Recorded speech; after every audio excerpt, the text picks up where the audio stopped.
After heart surgery, I reached out for help, but my son's response left me in tears. I will never forget the day everything fell apart. My chest ached, a constant reminder of the knife that had sliced through my flesh only days before. My heart, once broken, now stitched together by skilled hands, felt heavy. I needed support, a hand to hold, a voice to tell me it would all be okay. But that voice, it never came. That I stepped into the living room, every creak of the floor beneath my feet echoing my hesitance. The walls were painted soft shades of blue, once comforting but now suffocating.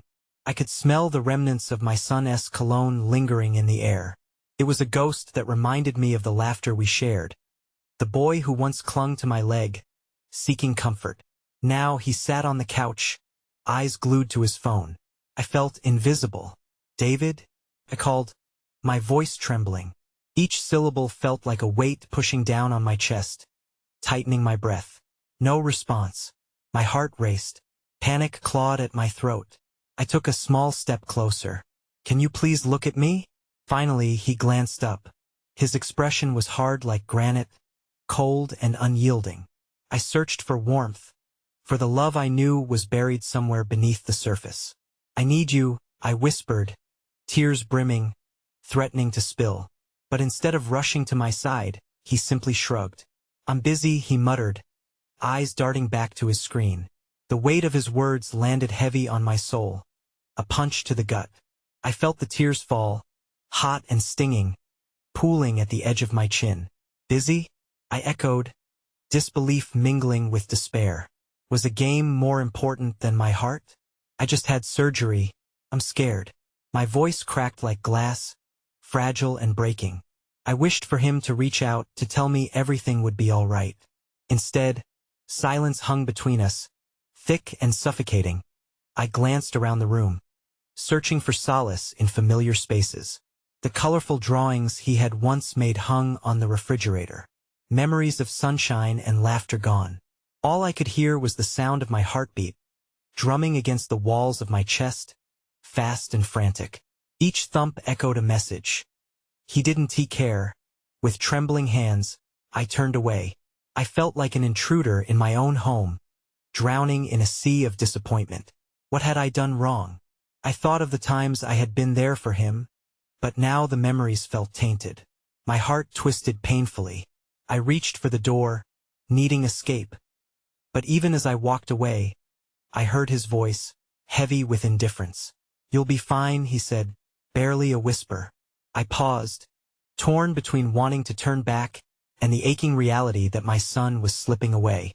I stepped outside into the cool air, hoping for a breath of clarity. But the chill only deepened the ache inside me. I realized then that I had reached out for help, but sometimes those closest to you can be the hardest to reach. What would it take for him to understand? And what if this new heart, barely mended, didn't hold up under the weight of our broken connection? Hey, before we continue with this amazing story, I need to give you an important heads up.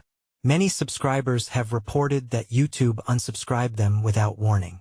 Take a quick second to check the red button below to make sure you're still subscribed to the channel. I'd hate for you to miss any of the exclusive content coming soon, and while you're there, smash that like button. It really helps me out with the algorithm. Oh, and tell me in the comments, which city are you watching from? I love getting to know every amazing person who's part of this community.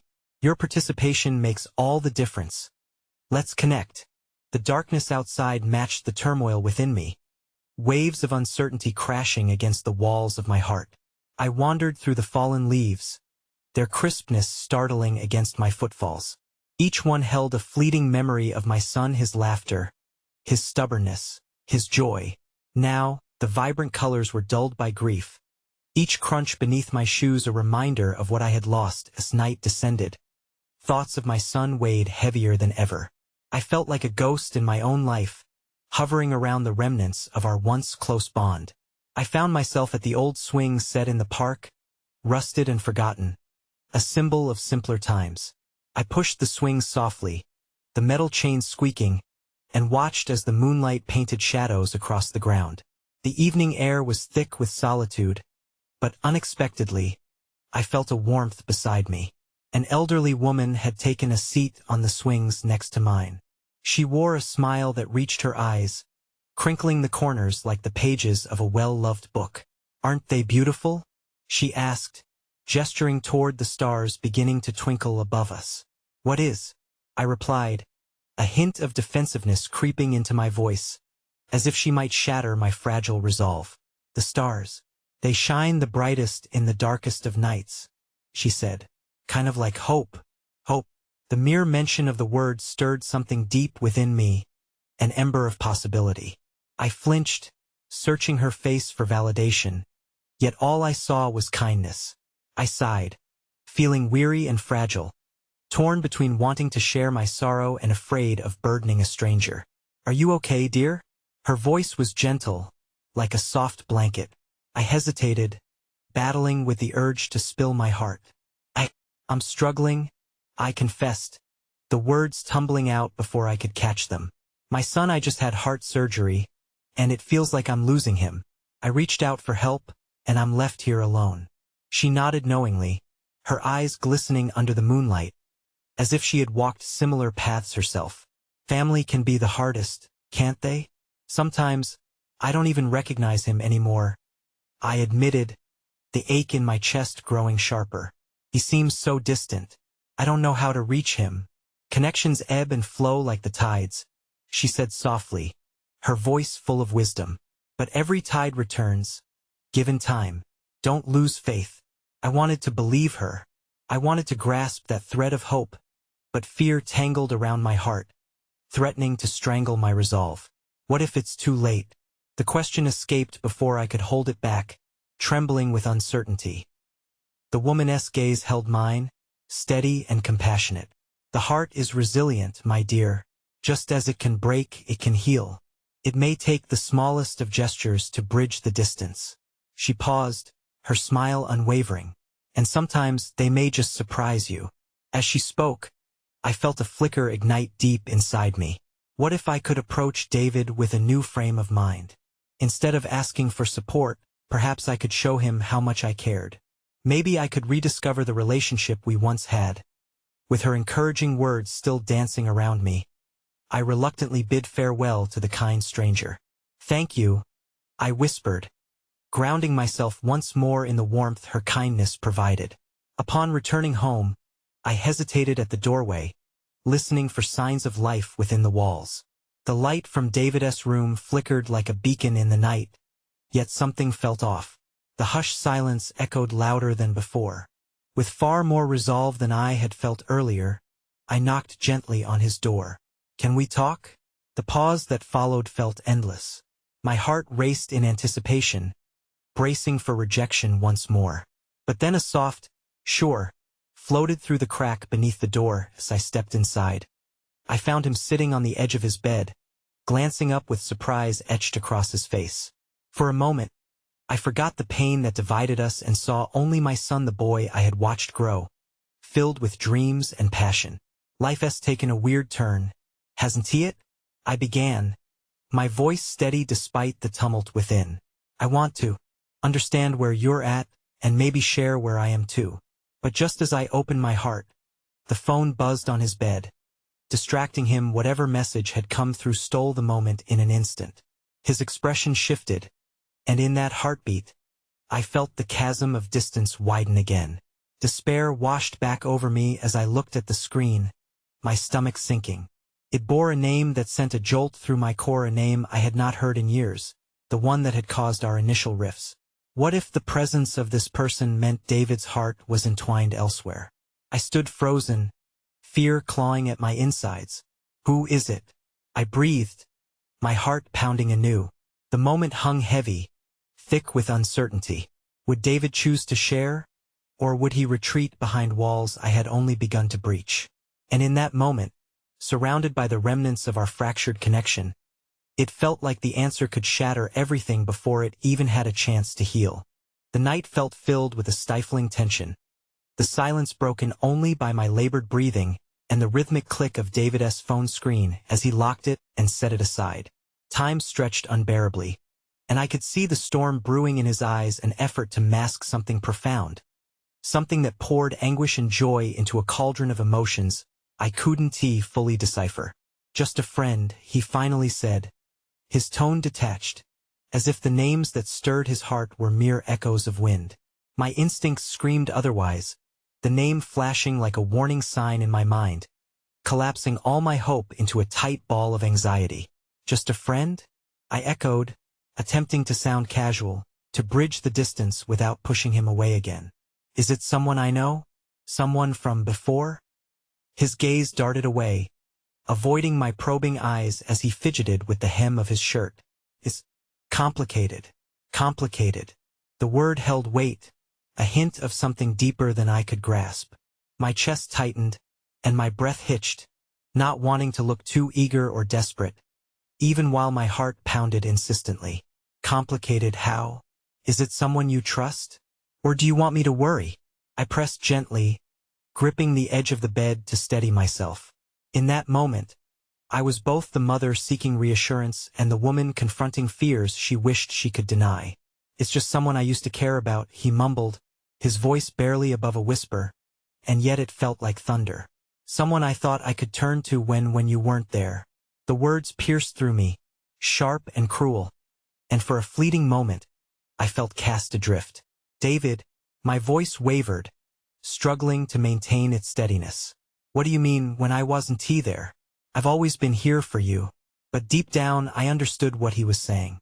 My frequent absences, born from fear and denial about the heart surgery and everything it could cost me, had created shadows where warmth used to be. He looked away, his disappointment audible even in silence. "Not like you used to be. You've changed." As he spoke, I felt the tears well up in my eyes, blurring the edges of my vision. I was losing my son to parts of his life I didn't get to witness, choices he made while I was lost in my own darkness. "I'm trying," I whispered, my voice cracking under the weight of my emotions. "Every day, I'm trying to be here for you." The room felt heavy with unsaid words, and in the muted glow from the bedside lamp, I saw David as he fought against the tide of hurt, the dim light illuminating the vulnerable contours of his face. There was a flicker of something frustration, anger, but also a hint of longing for connection buried beneath the refuse of pain. "It's not just about you trying, Mom," he said, his tone softening just enough to give me hope. "I need you present, not only in your body but in your heart." Each word landed like a tender touch, yet laced with grief that mirrored mine, resonating across the chasm we faced together. "I know I haven't been I've been lost," I admitted, swallowing hard, feeling the rawness of his gaze upon me. "I just want you to understand that I'm scared. I don't want to lose you. I have lost so much already." "Maybe that's why you've built walls," he said, his voice trembling. "You can't hide behind them anymore. Not if you want to reach me." Those words wrapped around my heart like tendrils of light, not the kind that dispels shadows but rather illuminates the path through them. But before I could gather my thoughts and respond, a hesitant knock resonated from the other side of the door, causing both of us to jump. "David?" The voice belonged to his sister, Mia, a teenager whom I often overlooked in favor of tending to her brother. "Can I come in?" Yeah," David replied, glancing at me with an unmistakable urgency. As she entered the room, my heart sank, the moment we had been forging dissipating like smoke in the wind. Mia held her phone in one hand, her face awash in concern. "I saw something on social media about a party tonight. I thought maybe you'd want to come with me? I could use the company." David's expression shifted, uncertainty clouding his features. "I don't know, Mia, it could be fun, you know?" She pressed, aware of the tension hanging thick in the air. "You could stop being all serious for one night." I caught his eyes, the fleeting worries swirling within, tugging him in two different directions. One pathway leading to escapism, and the other toward the real, raw conversations we so desperately needed. "Maybe you should go, David," I said, more a suggestion than a command. "You could use a break. It's okay to let go for just one night." But as the words left my lips, I felt a fracture erupt within me. The idea of him venturing into a world fueled by reckless abandon daunting and unknown. Hope clashed with fear, and as David's expression morphed into confusion and disappointment, I realized time was quickly slipping from my grasp. "Are you sure?" he asked, uncertainty cracking his voice, once again standing at the comfort of the edge, either stepping forward or back. And just as I prepared to answer, the very thing I wished to discuss with him, the conversations laden with love, vulnerability, and understanding hung in the balance, about to be eclipsed by the chaos that surrounded us. It felt as if one simple choice lay upon a precipice, ready to tilt the scales of our relationship forever. "Please think it over," Mia encouraged, her youthful excitement juxtaposed to the palpable tension. And as I glanced into my son's eyes, the walls I had fought against to build a connection stood on the verge of collapsing, all while new challenges loomed on the horizon, threatening to swallow us whole. Would he choose to take that leap back into the chaos? Or would he find comfort in our fragile reconciliation? The uncertainty coursed through me, and with it, a sense of dread lingered, knowing this moment could define our journey together moving forward. The room felt smaller as Mia stood there, her vibrant energy somehow both grating and hopeful. I could sense the familiar rhythm of the words tumbling from her lips, trying to pull David away from the heavy wrought iron burden of our conversation. There was an innocence in her offer, a desire to break through the tension, but it felt like trying to defuse a bomb with a threadbare string. I watched the conflict churn in my son's blue eyes, flashing bright with the longing for escape, yet shadowed by the nagging weight of our unfinished dialogue. "Mia, can you give us a moment?" he finally said, his voice steadying, as if he had made a decision that wasn't quite there yet. Mia hesitated, sensing the gravity of the moment but also driven by her own youthful impulse. "Okay, but don't take too long." She shot him a look that was both pleading and playful as she retreated, and just like that, the room became engulfed in silence once more. David's shoulders slumped slightly, the moment of levity evaporating into the thick fog of our unspoken truths. I swallowed hard, willing myself to enter this raw space back in our shared experience. "Are you okay?" I asked softly, wanting to breach the silence without forcing him to share more than he was ready for. "Not really," he admitted, running a hand through his tousled hair, the strands reflecting the fragile light spilling from the lamp. "I feel like I'm being pulled in two different directions. One side tells me to go out, to forget for a night. The other keeps saying I should stay here and work things out with you." The ache in my chest deepened, but beyond my fear stirred a flicker of gratitude. He was at least considering my feelings, sensing the tether of our connection that would not break easily. "A break might do you good, David. A little time away can help you process everything. But I want you to come back to me." He nodded slowly, and I could see the war inside him enjoy the night, embrace the thrill of fleeting moments with his sister, or risk another conversation layered with emotions that cut deep. But I could also sense an underlying glimmer. He was finding his footing despite the turbulence. "I just wish it wasn't too complicated," he said, a shrug masking the tremor of his voice. "I know, sweetheart, but we can figure it out together. We can untangle the knot of emotions one thread at a time." As my voice trailed off, I felt a warmth infuse the moment, allowing space for vulnerability and tenderness that we had often overlooked. Yet, just as I was beginning to believe we might reach a new understanding, the shrill pinging of David's cell phone sliced through the air. He shot me an apologetic glance before picking it up. I could see the instant shift in his energy as he scanned the screen, his expression morphing into confusion, then disbelief. "Mom, it's," he started, but his voice cracked and failed, the emotion rejecting his words. The hand holding his phone trembled slightly, and my heart sank further, matching the rise of dread in my throat. "What is it?" I asked, desperate to peel back the layers of whatever calamity awaited him. It's Casey." She posted something. His voice was tight, almost anguished. "It's about me, I think." My stomach knotted instinctively as I edged closer, peering at the screen where I saw a vibrant party photo, all laughter and lights, yet in the comments something darker lurked, a sharp-edged shadow among playful emojis. A name, tossed around like a gauntlet thrown at the edge of a battlefield. "David's a lost cause. Guess he has to find his family somewhere else." The words hung in the air like a pall, suffocating and frigid. Panic splashed across his face, and I could see the storm brewing again, but now woven into this fabric of public judgment that felt achingly cruel. Why would she say that? He asked, disbelief granting way to anger. I thought David, I said quickly, trying to ground him in the moment. Let us not spiral.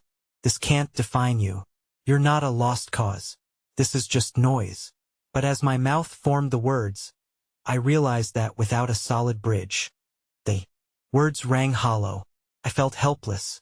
We had a connection so precarious that it could shatter at a touch, emboldened and undermined by vulnerable moments that flickered like candlelight. They don't know anything, David said, gripping the edges of his bed, as if trying to control the tidal wave of emotion crashing through him. They believe this nonsense. And I don't want you to think it's true. My heart clenched. I know it's not, love. I see you, the real you. You're so much more than this. Just as he looked poised to say something that might open up yet another whirlwind of conversation, a knock on the door interrupted us once again, sharper this time, as if the universe were a stage dictating our movements. David, please let us talk. Mia's voice called from the other side, sounding more anxious. I heard what you said, and there are some people here. I think you need to see this. His eyes met mine, full of fear and uncertainty. The space that had felt warm moments before grew suddenly cold and oppressive, a funnel of chaos expanding before us where hope had been. Do you want to go see? I whispered, my pulse quickening as I realized the gravity in his decision hung yet again. A careful balance: risk the chaos or hold tight to the connection we were trying to forge. Yes, he breathed, but there was no conviction in his voice, only an apprehension that resonated deep within me. In that moment, I understood. The real architect of our journey was not destiny or our past, but the choices we made together and apart. But as he stood, uncertainty swirling in the air, I couldn't help but wonder, would we emerge from this chaos stronger? Or would the shadows begin to swallow the light we had fought so hard to reclaim? The immediate aftermath of Mia's knock pulsed like an electric current through the room. David's body seemed to shrink inward against the weight of the world, the phone slipping from his grasp to land with a soft thud on the carpet, an object now disconnected from the storm of emotions swirling around him. I wanted to reach out and hold him, as if the physicality of my embrace might absorb some of the sorrow that was clawing at his spirit. Do you want to take a moment? I gently suggested, searching for a flicker of hope in his stormy blue eyes. You don't have to rush into anything. He took a deep breath, his thin chest rising and falling noticeably. No, I should see what she means. The determination in his voice felt fragile, undercut by a freshness of fear. My heart ached for him. At that moment, I wished I could take each burdensome weight off his young shoulders. If only by sharing my own scars. I stepped aside, watching him as he opened the door. Mia stood there, her expression a blend of unease and urgency.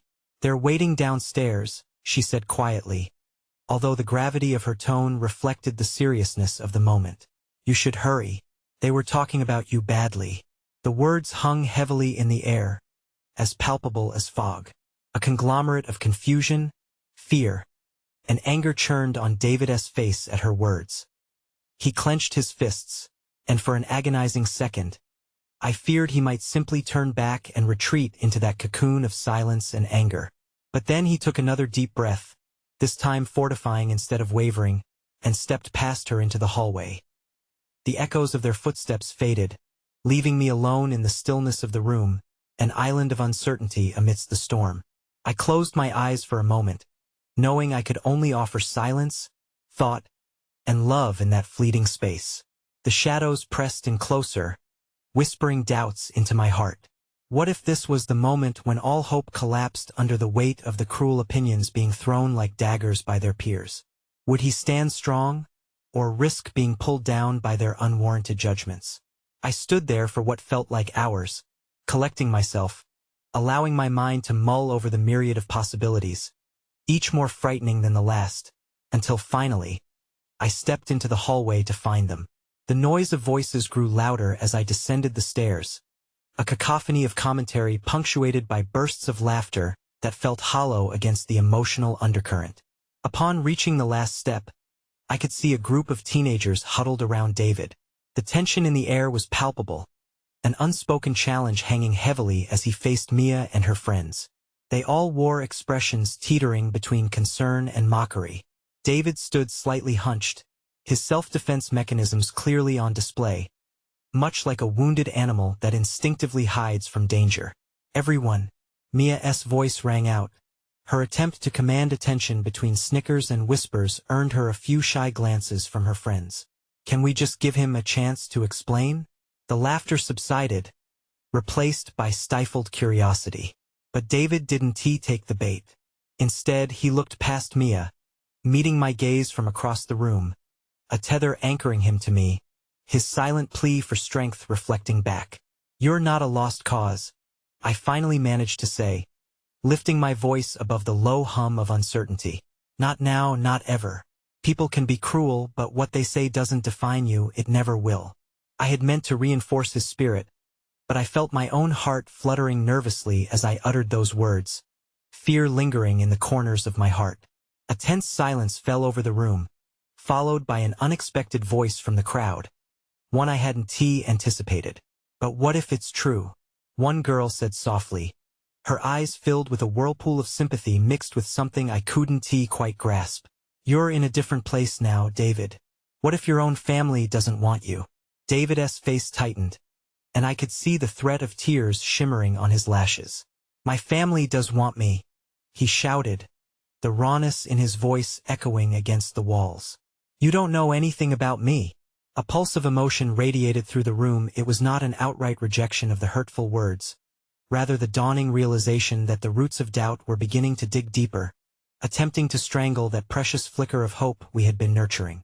"David, listen," Mia tried to interject, but his defensive wall had gone up again, and he brushed past her, heading toward the door.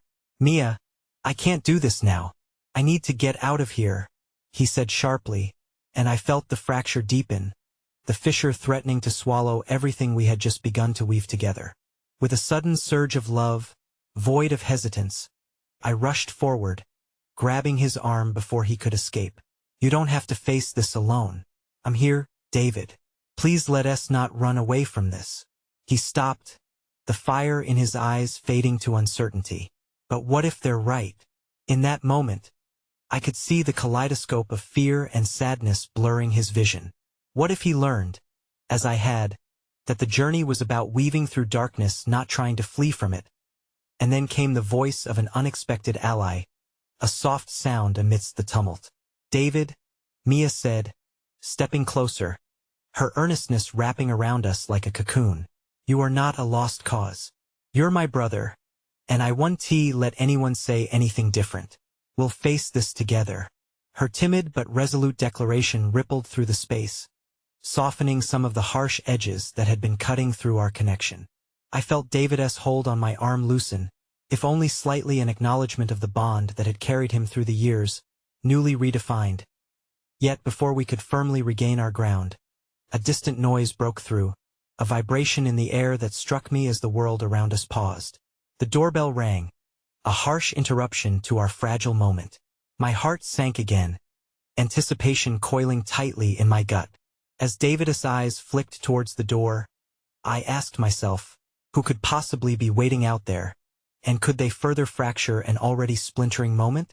The tense air was thickening around us as David's glance darted toward the entrance, his expression warping from confusion to dread. The weight of the moment hung uncomfortably heavy in the room, and the laughter that had danced through the gathering began to wane, replaced by anticipation and uncertainty. "Maybe it's just a delivery," Mia suggested, her voice barely above a whisper. "No, I'll get it," David snapped, pulling away from my grasp and heading toward the door. I could see the tension in his shoulders, the way they knotted and coiled with every step. "David, wait!" I called out, my voice a frantic attempt to draw him back. But he was already swinging the door open, and the world abruptly fell silent.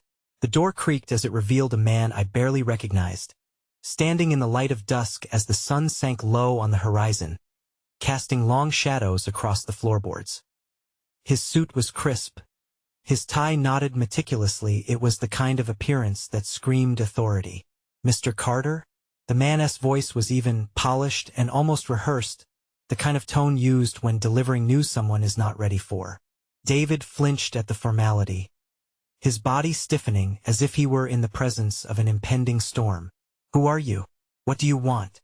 he snapped, the vulnerability he'd only just begun to unveil quickly folding back into the protective layers he had crafted around himself. "I'm here on behalf of your father," the man explained, a hint of discomfort flickering in his eyes.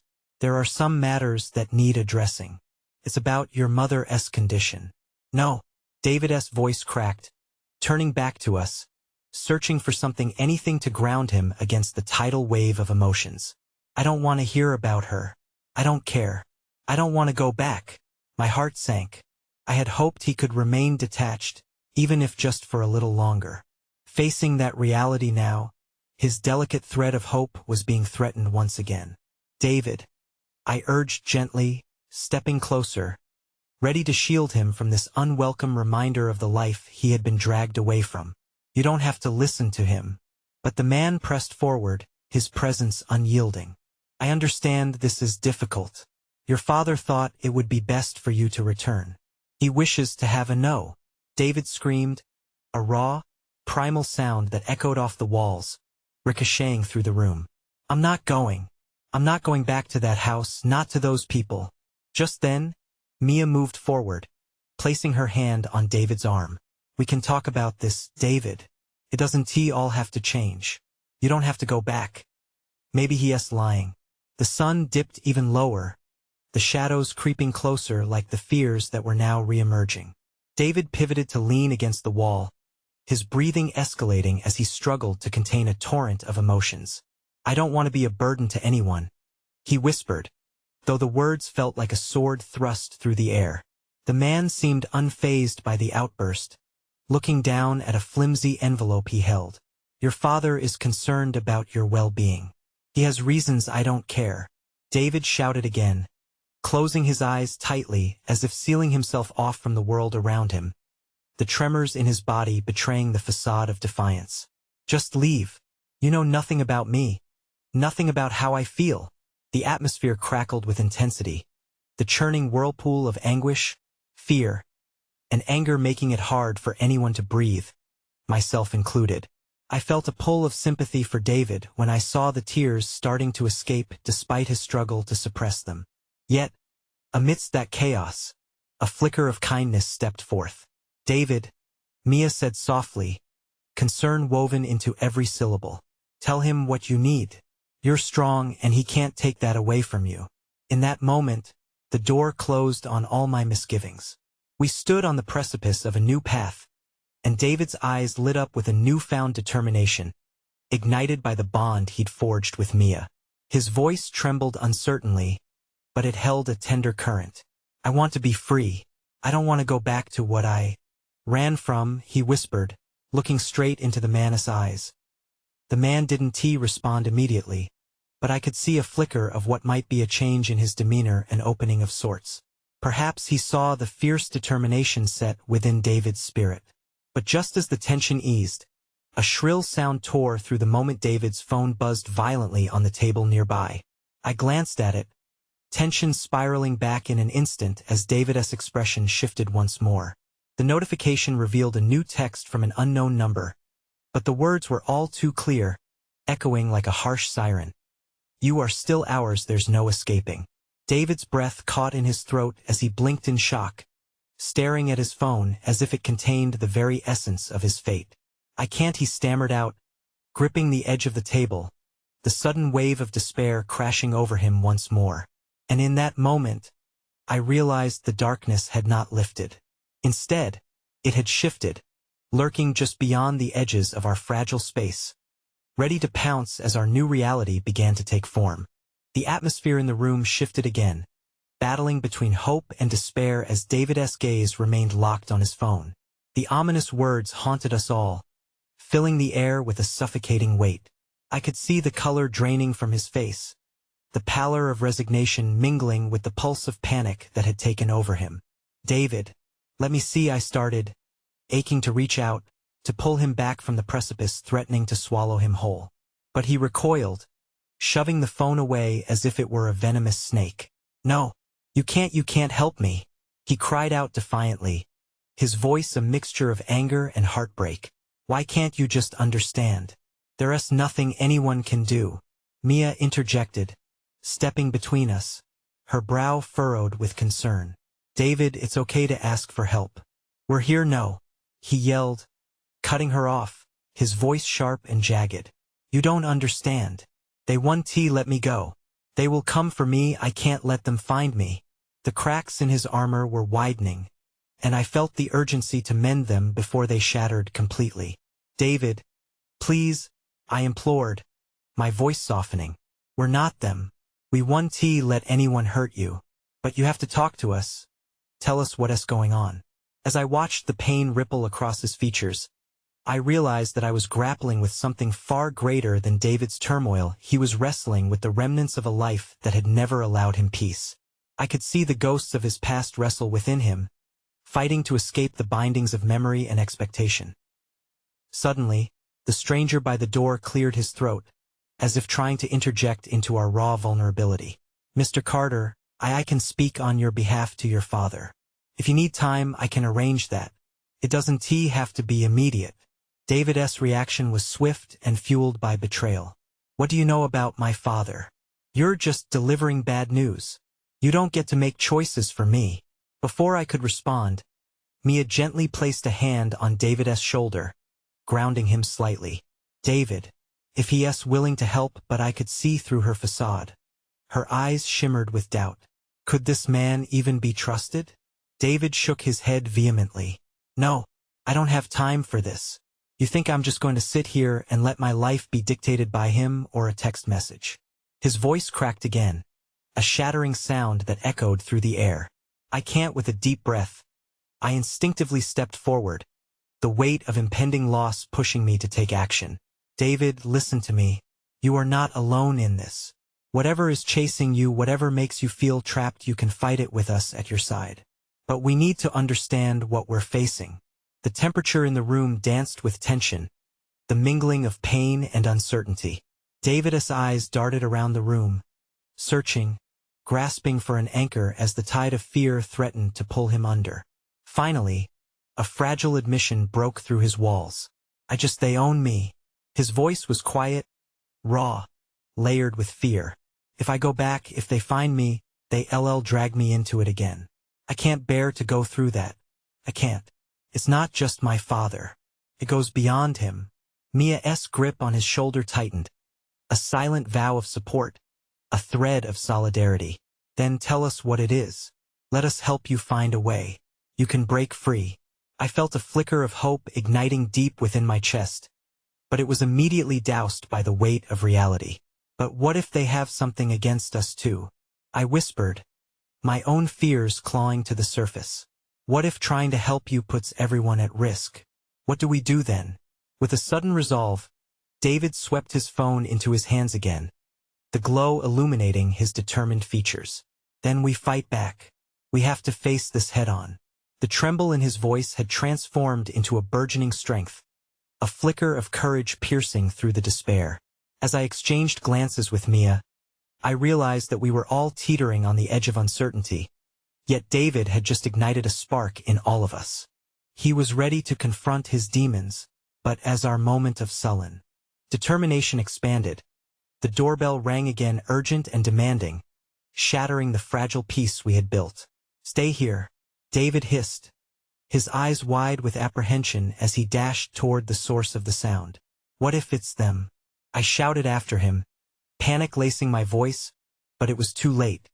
He turned the knob and swung the door wide open, exposing an unfamiliar face, one that glimmered with a knowing smile, a face holding a familiar connection to a distant memory.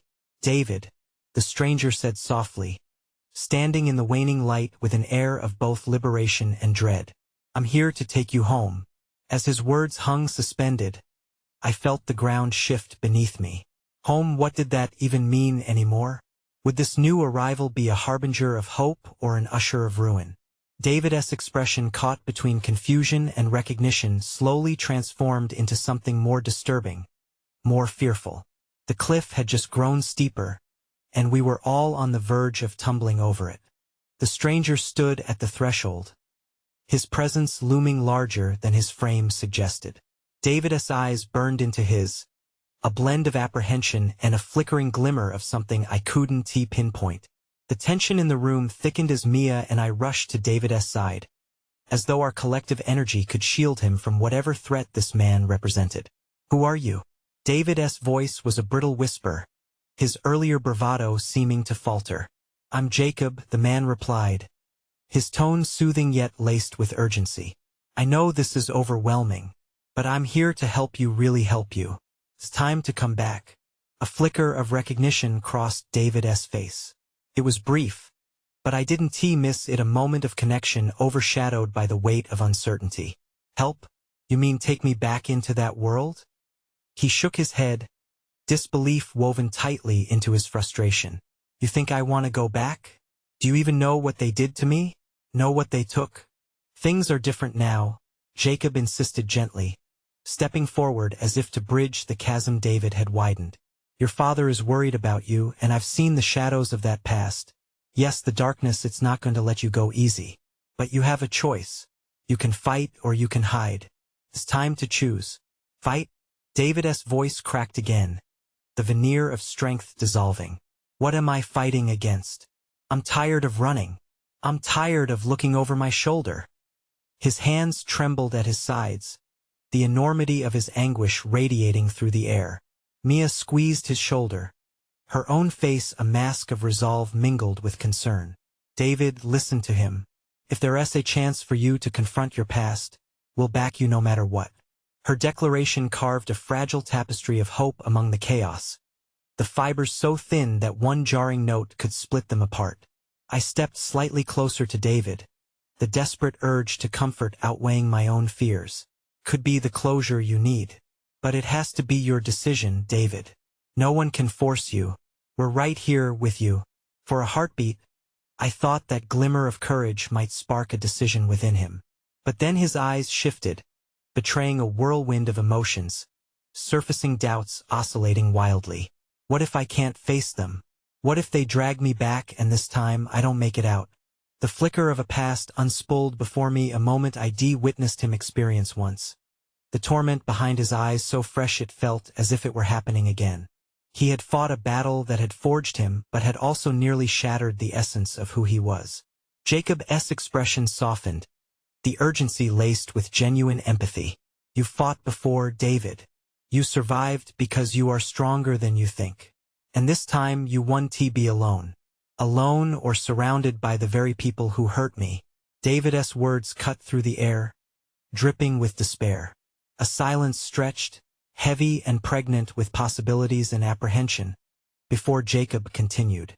"But what if some of them have changed, have realized the gravity of their mistakes? This fight isn't just for you, but for everyone still caught in that web."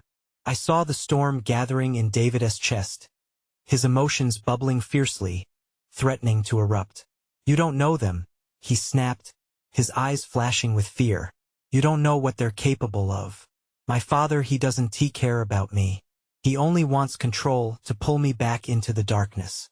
Then we bring the light," Mia interjected fiercely, pushing her way through the hurt. "David, you can take them by surprise. You have allies now more than you realize." I nodded. "We'll help you prepare whatever it takes. You can rewrite your narrative, you don't have to be defined by them any longer." But the words felt hollow as soon as they left my mouth, sinking under the weight of reality. Could we truly stand against whatever forces loomed on the horizon?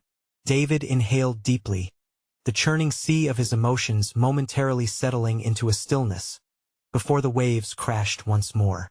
"But what if I choose wrong?" Before I could speak, a sudden sound, a distinct ringing, echoed through the hallway, cutting sharply through our fragile moment. My heart raced as an icy realization crept over me. It sounded like the old rotary phone in my grandmother's kitchen, the one that had long been retired. I should have answered, I whispered, dread wrapping its fingers tightly around my throat. "Don't!" David shouted, panic coloring his voice, as if he could foresee something dreadful lurking on the other side of the call. Could be them. But curiosity clawed at me, a need to uncover any connection to our plight.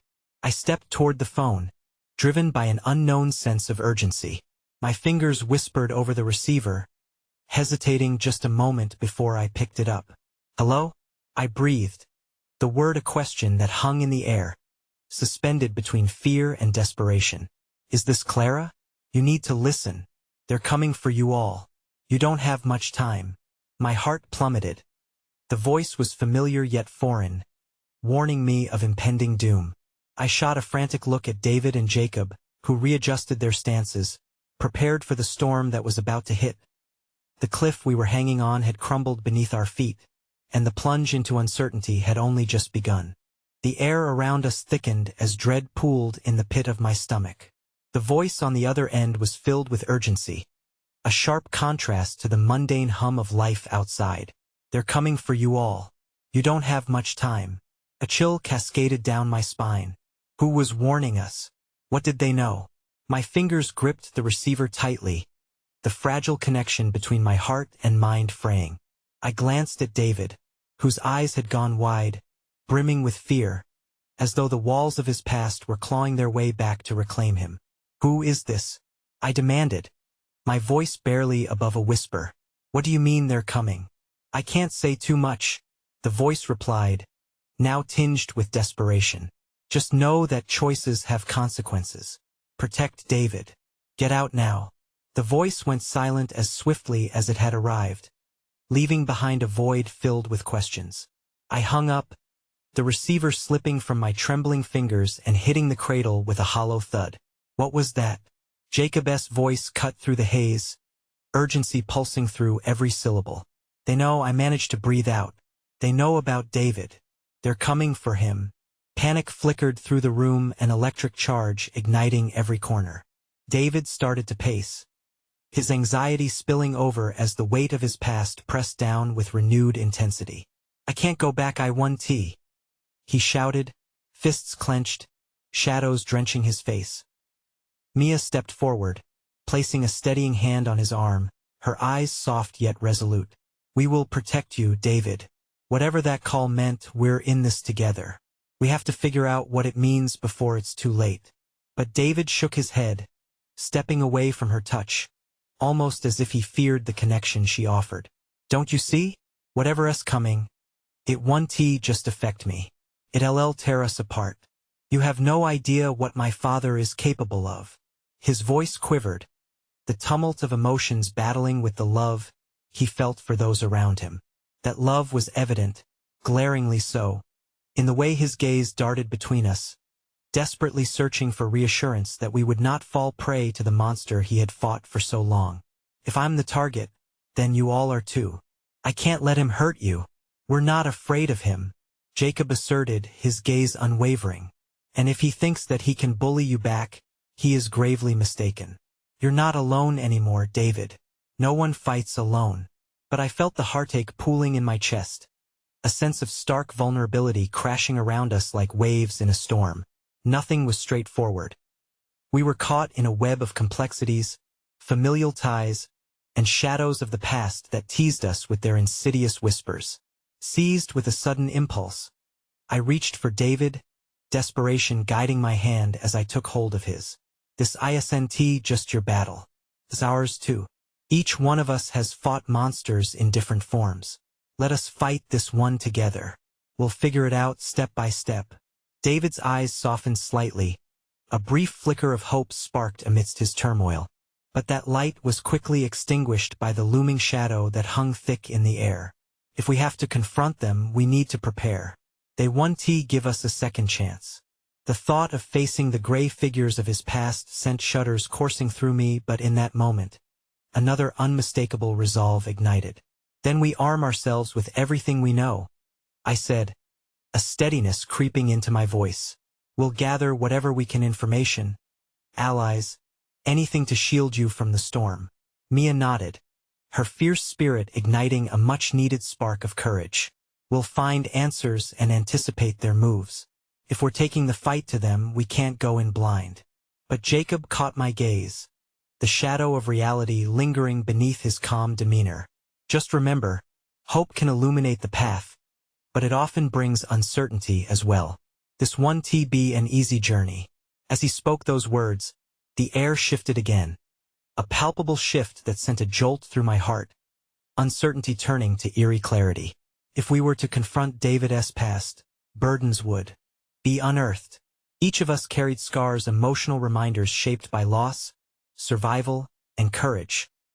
Then, a knock rattled the door, explosive and urgent. The sound jolted us, every heartbeat synchronizing in a symphony of dread. Is this it? David's voice trembled, fear flickering in his eyes. Are they here? No, Jacob said firmly, determining to seize control of the moment. Let us confront what's on the other side together. We can't live in fear. With every ounce of willpower, I pushed open the door, ready to face whatever awaited us. My heart raced, a mixture of anxiety and a lingering fire of hope now igniting within me. Standing on the threshold was an unexpected figure, one I had not seen in years. My breath caught, disbelief morphing into a reckoning wave of emotions that threatened to drown me. It was Clara, my estranged elder sister, long since severed from the fabric of our family's narrative, with eyes filled with urgency and secrets untold. Clara?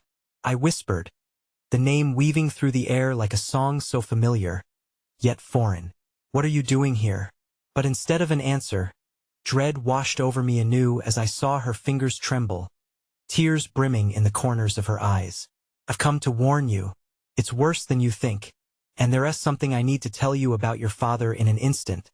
The fragile threads of fate unraveled before us, plunging us deeper into a chasm of uncertainty that demanded to be faced.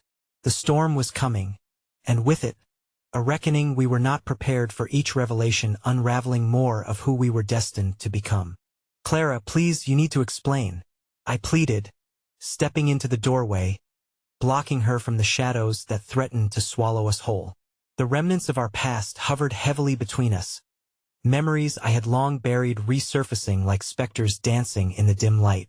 Clara's hesitation was palpable, and my heart raced, torn between a surge of familial connection and an overwhelming flood of fear for what her presence might mean. I don't have much time, she rushed, her voice hurried, trembling with urgency. It's about David and the things that threaten all of us.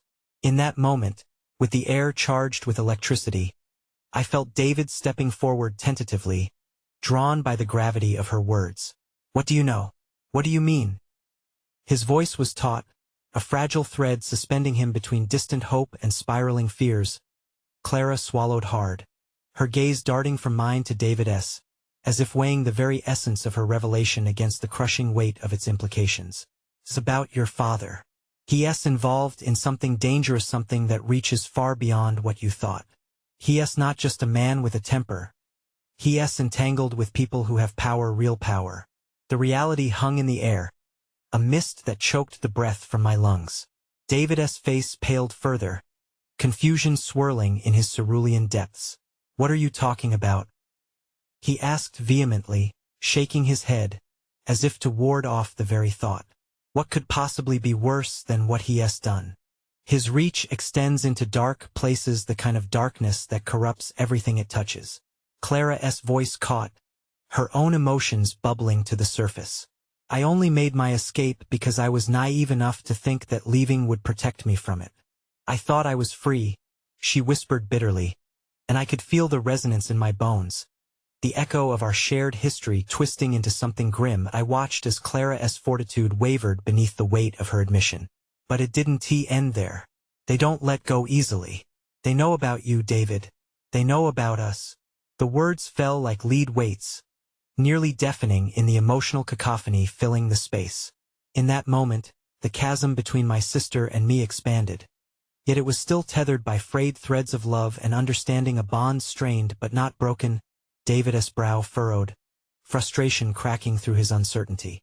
So what do you want from us? You're telling me we're trapped in this web together? None of us can escape? No. Clara's voice strained, fierce yet filled with the raw honesty of her anguish. You can fight back. But to do that, you must know the truth, including your family's darkness. Her words hung in the air like a taut string, vibrating with a delicate balance of hope and trepidation. David shifted his weight, insecurity etching lines on his young face. And how do we fight when the enemy is my own father? The answer was slow to form, a collective heartbeat uniting us as we stood poised on the brink of revelation. It was Jacob who stepped forward again, his voice steady. David, confronting your father means confronting the choices he made and the people woven into his life's fabric. Even if it's hard, even if it's painful, we can marshal together what it takes to break free. I nodded, every nerve taut with apprehension yet driven by a fierce love for my son. We can expose what he has hidden, David. Shine a light on it. Whatever is buried in secrecy feeds the darkness that threatens you. We can't let fear control us. Not anymore. David stared at us, hope and anguish wrestling for dominance. What if they come for you? For you all? Then we face them. I breathed, willing my heart to steady against the storm brewing in his blue eyes. We don't stand down. You are stronger than you think, and you don't have to bear this burden alone. Clara's face softened amidst her fear, stirring memories of our childhood, a time when the bond of sisterhood had once felt unbreakable, a safeguard against life's harsh realities. Listen to your mother, David. This fight is yours to reclaim, but it's also ours. We need to strengthen the bonds that the darkness has tried to tear apart. The storm gathered again, an electric pulse leaching into each heartbeat, and David's breath steadied, resolve intertwining with fear as he met our gazes. I don't know if I'm brave enough. You don't need to be brave alone. Mia piped in, anchoring herself beside David, her grip on his arm reassuring. You have us. We're family. We will fight this. Together. In that moment, something shifted. The frayed threads between us wove tighter, urgency building as we found strength in unity, regardless of what lay ahead. With newfound determination simmering in the air, Clara pressed her lips together, visibly steeling herself. Then let us take action now. I have information. I can help you navigate through the people who are still under your father's control. They might not be as loyal as you think. Then let us do it, I whispered, feeling the weight of the decision settle deep within my bones. Let us expose him while standing united. The battle lines were sketched in the trembling air as we committed ourselves to this newfound reality, even as shadows lurked within. It was the moment of truth, the crossroads that stretched before each of us, a liberation waiting to break free from the chains of fear and darkness. Tonight, David said quietly, yet firmly, a thread of determination weaving through his voice. We take back what's ours. As the night descended, we stepped together bound by love, grace, and a resolve that kindled hope as flame. Each step forward became a promise, brightening the horizon as we ventured into uncertain paths, ready to face whatever chaos awaited us with hearts entwined in unbreakable ties. And as the door closed behind us, I could almost feel the darkness quaking in fear. The night was long and the road uncertain. But united, we were ready to reclaim the narrative that so desperately sought to define us, discovering that sometimes, the keys to our freedom lay not in the battles fought, but in the bonds forged through love and resilience.